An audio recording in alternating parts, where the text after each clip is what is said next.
Won't you join our tea party? It would be ever so... Don't do it, Lisa! It's a trick! Run!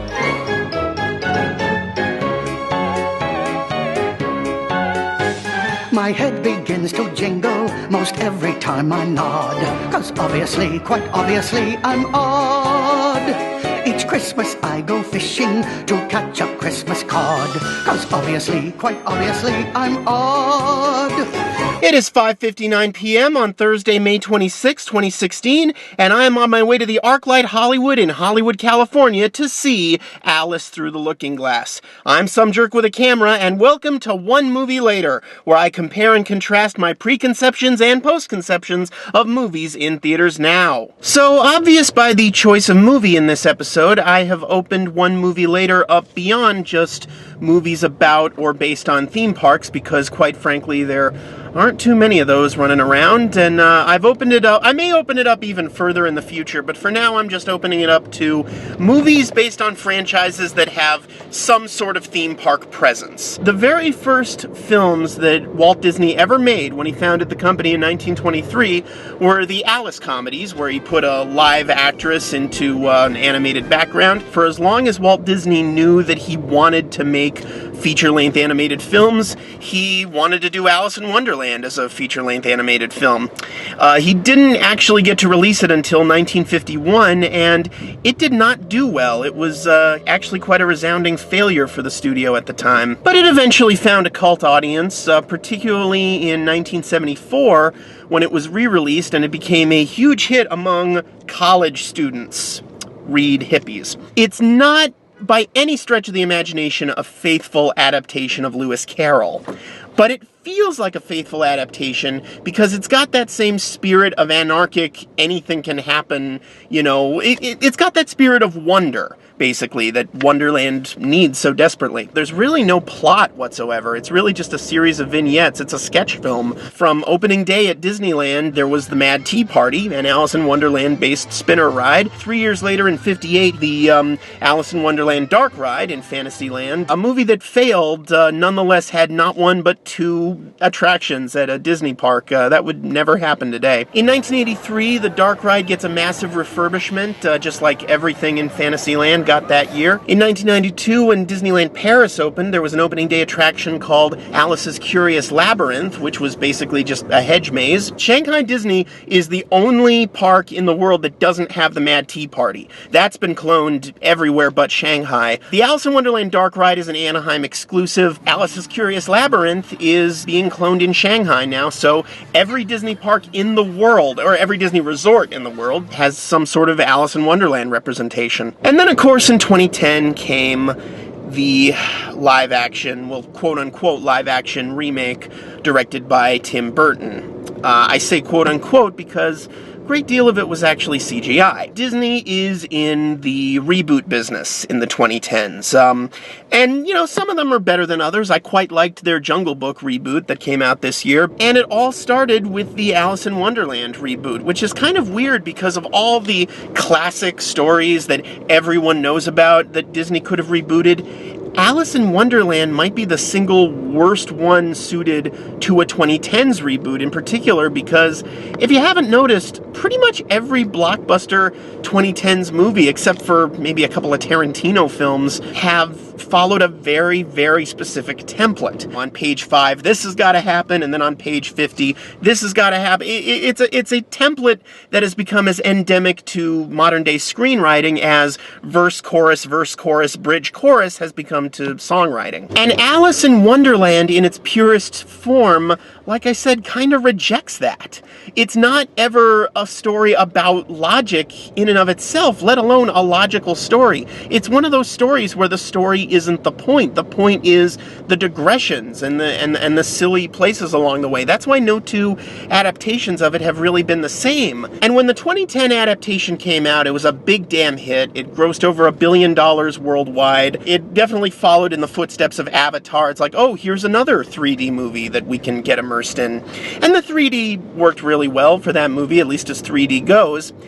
But, like Avatar, you'd be hard-pressed to find anyone nowadays, especially in the geek sphere, who really likes it, let alone considers it a favorite. A lot of people saw it as kind of a betrayal of the Alice in Wonderland they knew and loved. You know, this silly, crazy story that was all about wacky zaniness was suddenly this boring Chosen One narrative about the girl who's got to slay the dragon, and it was suddenly Narnia. I do think that the 2010 Alice in Wonderland is slightly underrated. I'm not saying it's good. I'm not going to go out of my way to defend it, but I do think what's really horrible about it is the third act. The third act is just garbage, because it becomes a whole fucking hero's journey narrative. The hero's journey is being set up for the first two acts, but you can kind of ignore it, and there's enough just random lunacy that it kind of works on its own as an out. Although even then, they're making just horrible decision after horrible decision. Like, oh, for example, it's not Wonderland, it's Underland. See, you thought it was Wonderland, Alice, because you were just a stupid kid. But it's not. It's Underland. And you thought it was Wonderland because you were just a stupid kid who was stupid, audience. I mean, Alice. It's, goddamn, it's the same mentality that got us Pixium. Now, the acting in the 2010 Alice in Wonderland is kind of a mixed bag. You know, Alice was just dull. I thought Mia Wasikowska, or whatever the hell her name is, she looked like she was looking at green screens the whole time. You know, I never for a minute believed that she thought she was in her surroundings. But at least she had the excuse of being inexperienced, which is an excuse that Anne Hathaway did not have. Why was Anne fucking Hathaway so boring and dull in that movie? She's Anne Hathaway! How can she be... She just looked bored. Now, the cast wasn't all bad. It was full of, you know, ringers like Matt Lucas and Stephen Fry, and of course, the late, great Alan Rickman, who, it's gonna be very bittersweet to hear his voice in a cinema one last time tonight. I do agree that Helena Bonham Carter as the Queen of Hearts was bad casting, but I don't really blame her, because I do think she was doing the best she could. Helena Bonham Carter is no Verna Felton. In the words of one of John Lovitz's characters from The Simpsons, you know, I'm asking for white hot rage and you're giving me a hissy fit. I mean, just imagine what Melissa McCarthy, for example, could have done with the Queen of Hearts. God damn it, this is a movie you can't even defend without, you know, without thinking of all these other ways it disappointed you. It needed more madness. It needed more insanity. It was just, it was, for an Alice in Wonderland movie, it was just too goddamn normal. And of course, we have the director of it all, Tim Burton. Now, say what you will about Tim Burton. I fully acknowledge that he is not the same director that he was in his Beetlejuice days. However, I contend that when he actually gives a shit about the movie he's making, his movies are still interesting. They're not always good, but they are always interesting. I do not believe that if Tim Burton wanted to make Alice in Wonderland, he would have made, you know, the least interesting film he's done since Planet of the Apes. I have to imagine that Alice was just the job Tim Burton had to do so that Disney would fund the Frankenweenie full-length movie. Now that leads us to the sequel, which is coming out 6 whole years after the original, which in and of itself is not a great sign. It's a long enough time that you kind of have to be reminded, oh yeah, that movie existed, but it's not so long that it then becomes nostalgic in and of itself. Tim Burton's gone for the sequel, but replacing him is James Bobbin, or I'm not sure how you pronounce his last name, the director of the last 2 Muppet movies, which seems like a natural fit to me, because the Muppets and at least Alice in Wonderland at its core, you know, kind of share that weird anarchic thing. I mean, the Muppet Show did an Alice in Wonderland episode when Brooke Shields hosted. The point is, I have to be taller by the next scene. No, point is, you should try growing mushrooms. And the villain in this film is being played by Sacha Baron Cohen, or at least a villain, because you still got the Queen of Hearts. And I'm looking forward to that, because I still really, really like Sacha Baron Cohen. I think he gets a bad rep, especially from the reviewer community. Yeah, Borat Mania went a little out of control, but that was like 10 years ago. And since then, I think he's produced some real quality work. I thought Bruno was even funnier than Borat. I damn near choked on my popcorn in the theater when I saw Bruno. The Dictator was not as good as either of those, but it was still a lot of fun. And I might be one of the 8 people in the world who actually saw The Brothers Grimsby. I really wanted the critics to be wrong about that one, and they were not. Brothers Grimsby does in fact kind of suck, but, you know, What are you gonna do? They can't all be winners. And of course, Sacha Baron Cohen used to work with James Bobbin. James Bobbin directed episodes of the Ali G Show back in the day. And most importantly, I do think Sacha Baron Cohen belongs in an Alice in Wonderland movie in the 2010s, in much the same way Ed Wynn and Jerry Colonna belonged in Alice in Wonderland in the 50s. Now, meanwhile, back at the parks, a couple years after the 2010 Alice in Wonderland opened, DCA opened a nighttime celebration dance party attraction thing called the Mad Tea Party, with T just spelled with the letter T. And right next to the Mad Tea Party, you had Muppet Vision 3D, speaking of James Bobbin. And over the years, every time they had a new movie that it was about to open in theaters, especially one that was in 3D, they would turn Muppet Vision 3D into, a preview center for that particular movie. Then they changed the whole theater into that horrible Frozen sing-along thing, which they've now finally gotten rid of because Frozen is coming to the Hyperion, but they have no plans to bring back Muppet Vision to DCA, unfortunately. So for the time being, it is a preview center again, including a preview center for Alice Through the Looking Glass, which is playing there now. However, a couple months ago, they closed the Mad Tea Party. You've got a new Alice movie coming out. You've got the preview center right next to it, and right before the movie comes out, you just cancel the tie-in a dance party attraction. It's like, is that how much lack of faith Disney has in this movie? Is that why they put it up against X-Men Apocalypse, which I know is not part of the MCU and thus is not a Disney film per se, but Disney owns Marvel, so they still get a cut of X-Men's grosses, so it's kind of Disney versus Disney at the box office this week, so I don't know what that says about Disney's faith in this movie or lack thereof. And of course, as soon as I say that, a billboard the size of a building shows up in front of me, so what the hell do I know? I'm just trying to remain cautiously optimistic about this movie, in case you couldn't tell. I know it's probably asking too much for them to flat out abandon the Chosen One narrative, because it worked in the first film, but at least I hope they downplay that and sort of upplay the absurdity that Wonderland should be all about. I mean, can't we just have a little fun and have a few laughs here, Disney? Come on. Give me something. It occurs to me that in 90, close to 100 years, Disney has gone full circle. They started out in 1923 making the Alice comedies, putting a live-action girl into an animated backdrop, and now they're doing the same thing, only the animation is CGI, and the other big difference is that it's not Walt Disney's Disney anymore. It's Joseph Campbell's. So I guess the question is, will Alice Through the Looking Glass be a pleasant surprise or an even bigger disappointment? Only time will tell. Don't come around here no more. I am here with Charlie for Spazz Master. I'm Haley, aka Tricksterbelle. Jared or Rosen. And Lukeski! And we just saw Alice Through the Looking Glass. Well, I liked it better than the first one. I didn't like it. I mean, 2 hours of meandering. Maybe a marginal improvement over the first one, but I really can't recommend it. It's not good. Without getting into spoiler territory, I feel... if the movie had a saving grace, I think it was Sacha Baron Cohen. Yes! Oh, and his sidekick, I don't know who played him. Well, his sidekick, who looked... I forget the character's name from Return to Oz. Yeah. It looked just like Dr. TikTok. Dr. TikTok from Return to Oz. Sacha Baron Cohen affecting a German accent. And the best stuff in the movie was just him saying contradictory things. I feel like the script originally was just an original fantasy film that they didn't have the stones not to attach Alice to. Possibly. I feel like the things that tied it to Alice in Wonderland, the intellectual idea, did not have to be here.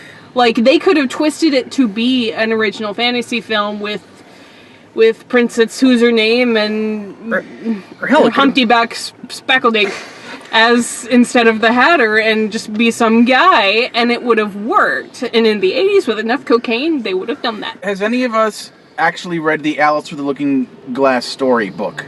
No. It's a mathematical exercise / stream of thought, kind of. Sounds about So right. it has basically nothing to do with Through the the movie. Looking Glass is less coherent than Alice in Wonderland. That's good. So There you basically, go. this movie just used the existing title of the Yes. sequel, but wasn't a recreation of that book. Yeah, and there's actually nothing from Through the Looking Glass. Everything is from Alice. Yeah, I noticed in the end Okay. credits, it didn't even say based on the book Through the Looking Yeah. Glass. It That- just said about- based on characters created by About Lewis the Carroll. only Yeah. thing is like the chessboard in the beginning and the mirror conceit. So it was basically the Haunted Mansion movie version, where it just threw in a couple of fan servicey Better than that, though. references. We'll give it that. I wouldn't even say that. The fact that it is attached to the 2010 movie and you need It's full attached- knowledge of that movie going in. Not And just honestly- 2010, but Alice in Wonderland itself. Like I don't if it remember the divorced other from movie. either of those. I mean, I'll give it this much: it's not trying to just be Lord of the Rings again. What it's trying to be is Back to the Future 2. Yeah. Yes. There's literally. We should probably just get into spoiler territory at this point. Yeah. This film literally has a version of the Doc Brown. It could create a major paradox. The encounter could create a time paradox, the results of which could cause a chain reaction that would unravel the very fabric of the space-time continuum and destroy the entire universe. Anne Hathaway as the White Queen is Doc Brown, basically, in this movie. Alice, we gotta get you back.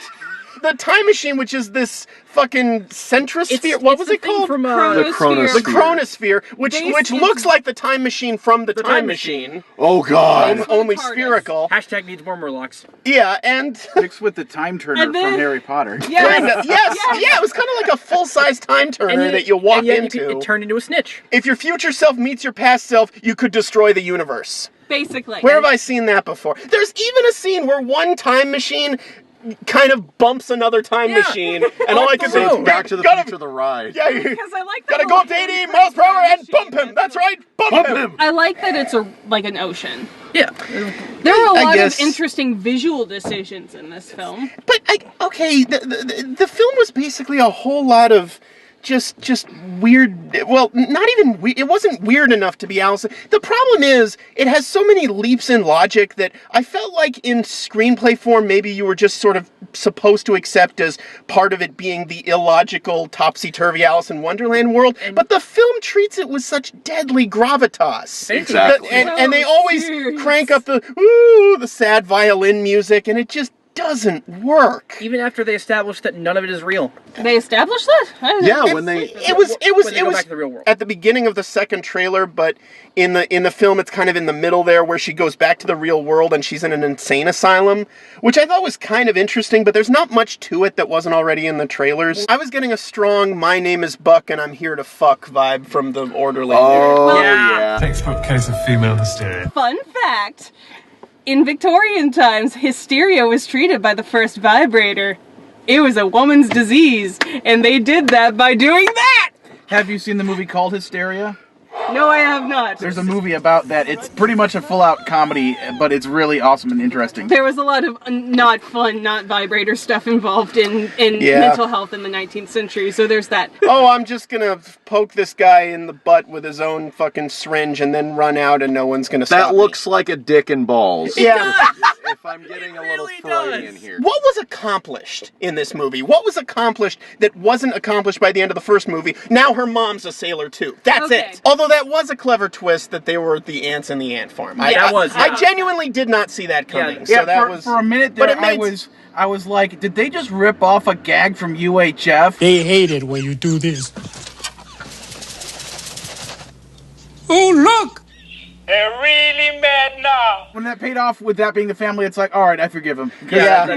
Because it tied into the plot. and directly. and at first you think, wait a minute, and then right, they can shrink people in this world. Okay. What they tried to do is something that a lot of Alice in Wonderland adaptations do, is that the thing that is accomplished at the beginning, at the end, in the framing device of the real world. Yeah, that makes sense. But it works in the original Alice in Wonderland adaptation because Alice's journey is kind of like the evolution of her mind. And it comes, and usually they're very small decisions, like she has to recite a freaking poem. And because she's a little girl, she's 8. The goal for Alice is in the framing device of the real world, but she's an adult now. Like, we're not, we're not supposed to care about that because we haven't spent any time there. It's confusing and it feels cheap. My main problem with Alice herself wasn't so much her character as the fact that she is stating the obvious in every other line. Maybe they felt like you needed that for the audience to follow it, but it wasn't even really worth following. She's not a really engaging character. Well, she still just looks like she's looking at blue screens or green screens every fucking shot. It's like as they're taking... I mean, God knows how they chroma keyed out that kimono she was in or whatever. Interesting casting in this film, because who noticed that the secretary of the stupid ginger was Aragon? Holy crap! Oh, God! That's who it was. Aragon. So that's what he's been up to. And Aragon from like no, not Aragorn. Oh, sorry. Aragon, the boy dragon Star Wars ripoff. Oh, okay. The king, the dad of the Red and White Queens, Richard Armitage, Thorin Oakenshield. Huh. From the ride Thorin over California. Yeah. And the mental ward doctor is Moriarty in the series Sherlock. I was wondering where the hell I saw him. For basically Wonderland, there are surprising... Wonderland! Because you were an idiot if you thought Wonderland. Because welcome to Zack Snyder's America. Ha! Surprising number of normal humans in Underland. Yeah! Like a lot of normal Like, I guess people. the fucking Trogdor walkie slayed all the normal humans. Things that shouldn't make sense do in this? Yeah. But nothing should make sense. Exactly. Yes. It defeats the purpose. Can we talk about the ballroom scene real quick? Just which one? At the beginning. When oh, okay. Oh yeah, where she meets the fucking fiduciary most fidelity. They literally did. A woman wants to. We covered this territory in the first one. We get it. They literally did the most unorthodox. Most unorthodox. Oh, you've shattered my monocle. They did that. I didn't go around chopping me head off. It feels like it was supposed to be played for laughs at one point. Like this is the same director as the last two Muppets movies, so you feel like these were supposed to at one point intentionally be broad arch stereotypes, but then in post they just added serious music to it and made it a... Yes. It's like adding serious music over snidely goddamn whiplash. Yes! He had the mustache to twirl! The things I liked about this film were the weirdest decisions, like the vegetable people. That was friggin' clever. Yeah, obviously this film looks amazing, but... Yeah, I mean, it's eye candy. That was straight out of Peter Gabriel's Sledgehammer video right there. It's actually straight out of an actual 17th century practice of painting people as vegetables. Oh, so they're afraid that the universe will be destroyed, and what happens is the universe is just turned into bark? No, or rust. Rust. Oh, rust. Okay. Yeah. Rusted over. If you can say positive things about it, it's the visual effects and the costuming. It was pretty. Yeah. And there was visual effects that were awesome. And Johnny Depp wore a funny hat and had Johnny Depp? Johnny Hat. His name is Johnny Hat. And he has big eyes. Did you notice, as a kid, he even had, the gigantic eyes? Yeah, that was so weird. The fucking Muppet Babies sequence where the Jungle Cubs scene where they're all kids. The goddamn... Jungle Cubs, yes. Okay. High five for that. I know it's the Queen of Hearts, and I know the Queen of Hearts is a petty character, but that must have been the pettiest fucking grudge in the history of cinema for a character to have. It was literally the same guilt from fucking Spooky Mormon Hell Dream, where it's like you eat a dessert and then blame your sibling for it. Did Alan Rickman die before they could get more than one scene out of him? I think so, yeah. It's like, because he was just kind of there and then he was just kind of again. there at the beginning and then never showed up again. I also like the first scene because I can just pretend it's part of another Pirates movie. I thought I was like, were we in the wrong movie? Singapore. I honestly thought, they got Johnny Depp. Honestly, if they just threw in a cameo from Jack Sparrow right here, I would respect them for it. I await your headcanons, ladies, Yes, where Alice is descended from Jack. I really love Sacha Baron Cohen's character time. He's charming as hell. That little clock pet was adorable. Oh, the seconds are amazing. So he freezes time at 1 minute to tea time. And that's their punishment. They're stuck in there forever. And then the next time we see the Mad Hatter, he's sick in bed.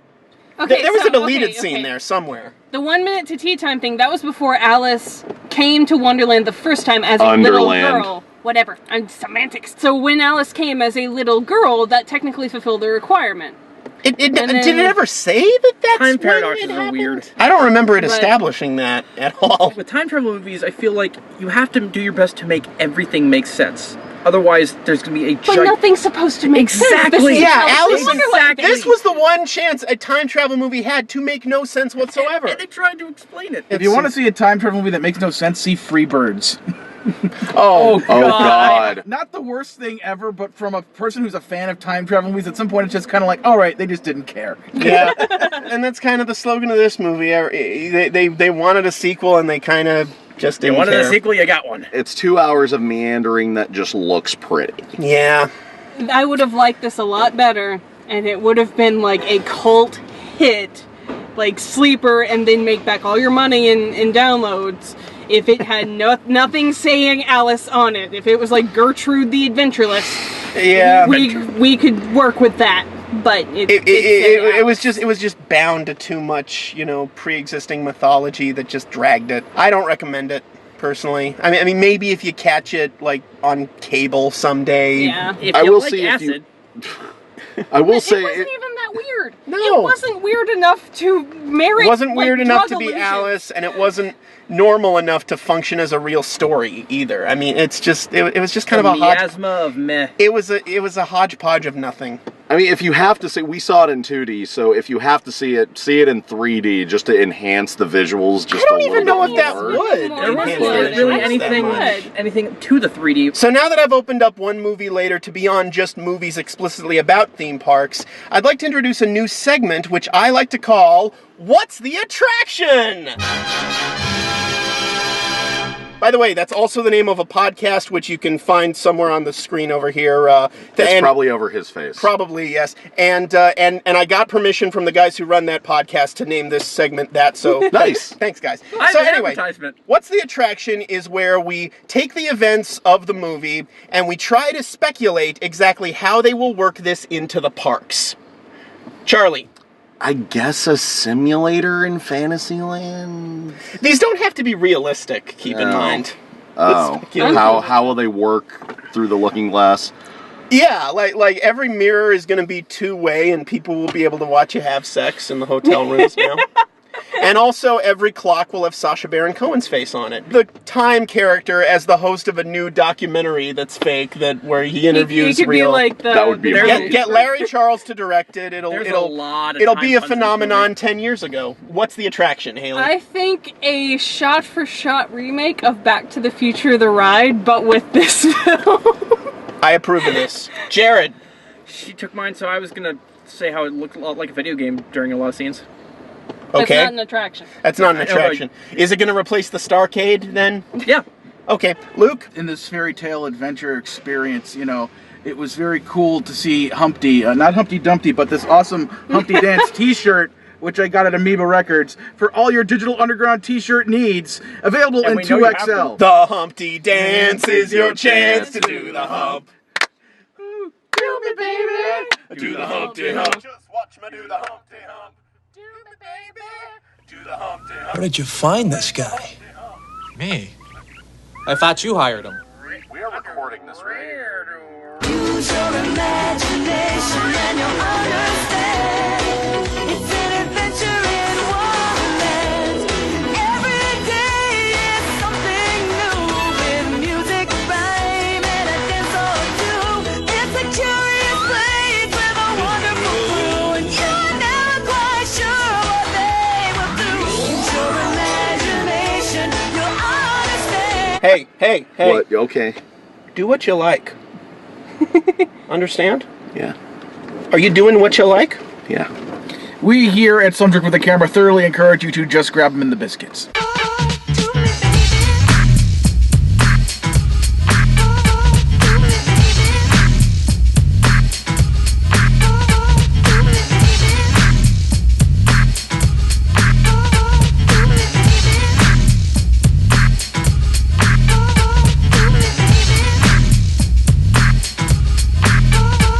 musical break was brought to you by Amoeba Records. Yes, Amoeba Records. Go buy records because physical media will last forever.